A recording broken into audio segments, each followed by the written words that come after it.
ಈಗ ಪರವಾಗಿಲ್ವಾ?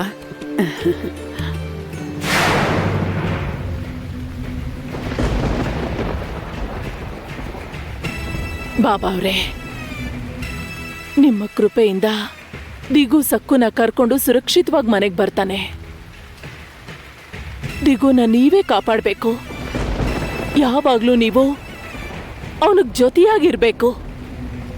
ನನಗ್ ನಿಮ್ಮ ಮೇಲೆ ಅಪಾರವಾದ ನಂಬಿಕೆ ಇದೆ.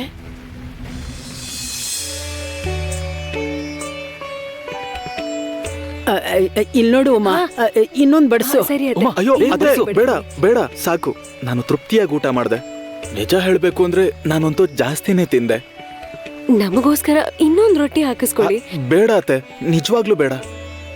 ಹಿಟ್ಟಿನ ಪಲ್ಯ ತುಂಬಾನೇ ರುಚಿಯಾಗಿದೆ, ಅದ್ಭುತವಾಗಿದೆ. ಎಷ್ಟೋ ವರ್ಷ ಆದ್ಮೇಲೆ ಇಂಥ ರುಚಿಯಾದ ಪಲ್ಯ ತಿಂತಾ ಇದ್ದೀನಿ. ನಮ್ಮ ಮನೇಲಿ ಹಿಟ್ಟಿನ ಪಲ್ಯ ಮಾಡಲ್ಲ.